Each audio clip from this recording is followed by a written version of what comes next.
उद्धव गीता का एक प्रसंग है जिसमें उद्धव भगवान श्री कृष्ण से सवाल पूछते हैं कि कृष्ण, आप तो पांडवों के सखा थे। आप हर कष्ट और समस्या में उनका साथ देने की बात कहते थे, फिर आपने क्यों उन्हें जुए में हारने दिया? क्यों आपने द्रौपदी को भरी सभा में अपमानित हो जाने दिया? कहते हैं कि आपने द्रौपदी का चीरहरण नहीं होने दिया। एक स्त्री का भरी सभा में इतना अपमान होने पर आपने क्या बचाया कृष्ण? इतना कहते हुए उद्धव का गला रुंध गया। अपने मित्र उद्धव की बात सुनकर कान्हा मुस्कुराए और बोले, उद्धव, मैं सचमुच पांडवों के साथ था। मैंने सदैव उनका हित करना चाहा। मैं सदैव अपने हर भक्त के साथ रहता हूं। मेरी उपस्थिति पर संदेह मत करो और ना ही मेरी नियत पर। उद्धव, युधिष्ठिर और दुर्योधन में सिर्फ एक ही अंतर था, जिस कारण गलत राह पर होते हुए भी दुर्योधन जीता और युधिष्ठिर हार गए।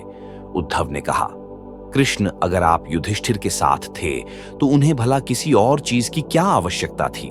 और आखिर वह अंतर क्या था? इस पर कान्हा कहते हैं, उद्धव, वह अंतर विवेक का अंतर था। दुर्योधन को जुआ नहीं आती थी, लेकिन उसने अपने विवेक का उपयोग किया और कहा कि उसकी तरफ से शकुनी यह खेल खेलेंगे। यह खेल पांडवों को भी नहीं आता था, लेकिन वे स्वयं खेलने लगे। सोचो, अगर युधिष्ठिर अपने विवेक का उपयोग करते हुए कहते कि उनकी तरफ से मैं यह खेल खेलूंगा, तो पासे शकुनी के अनुसार आते या मेरे अनुसार? उद्धव श्री कृष्ण से कहते हैं कि चलिए, मान लिया पांडवों ने आपको जुए में सम्मिलित नहीं किया, तो क्या आप अपनी शक्ति से पासे नहीं पलट सकते थे? इस पर कान्हा कहते हैं, उद्धव, मैं बिल्कुल ऐसा कर सकता था, लेकिन मैं करता कैसे? पांडवों ने मुझे अपनी प्रार्थना में बांध लिया था। वे जुआ मुझसे छिपकर खेलना चाहते थे। उन्हें लगा कि मुझे पता नहीं चलेगा कि वे लोग अंदर क्या कर रहे हैं।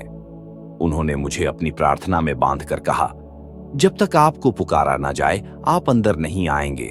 अब बताओ, मैं अंदर कैसे आता?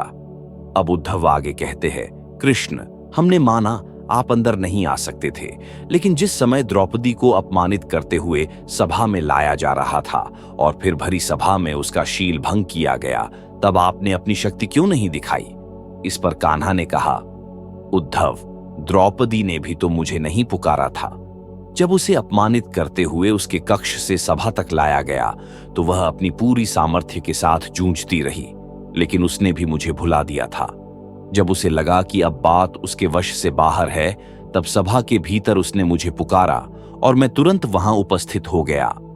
उद्धव अगला सवाल पूछते हैं, तो कृष्ण, ये बताइए कि आपने पांडवों को गलती करने से क्यों नहीं रोका? माना प्रार्थना में बंधने के कारण आप उन्हें जिता नहीं सकते थे, तो आपने उन्हें गलतियां करने से क्यों नहीं रोका? इस पर कान्हा कहते हैं, उद्धव, मैं भी कुछ नियमों में बंधा हूं। जो अपने विवेक का उपयोग करता है वही जीतता है। जुए के दौरान भी पांडव अपने भाग्य को कोसते रहे, एक बार भी याद करते कि कृष्ण सहायता करो, और तब मैं उनकी सहायता नहीं करता तो मेरी गलती होती। उद्धव श्री कृष्ण से पूछते हैं कि अगर विवेक ही सब कुछ है, तो फिर आप हर व्यक्ति के साथ केवल उसके कर्मों का लेखा जोखा रखने के लिए रहते हैं? क्या अपने भक्त को गलत कार्य करने से रोकना आपका दायित्व नहीं? इस पर कान्हा कहते हैं, उद्धव, जिस समय सभी लोग कोई भी कार्य करते समय इस बात का ध्यान रखेंगे कि मैं उनके साथ हूं और सब देख रहा हूं, तो तुम ही बताओ उद्धव, यह जानकर वे कोई गलत कार्य कर पाएगा क्या?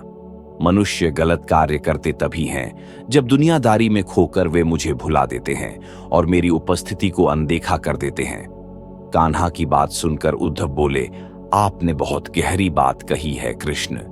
ये सही है कि जब हर पल व्यक्ति के मन में यह भाव रहेगा कि आप उसके साथ हैं और उसके सब कार्यों को देख रहे हैं, तो वह कोई गलत काम कर ही नहीं पाएगा।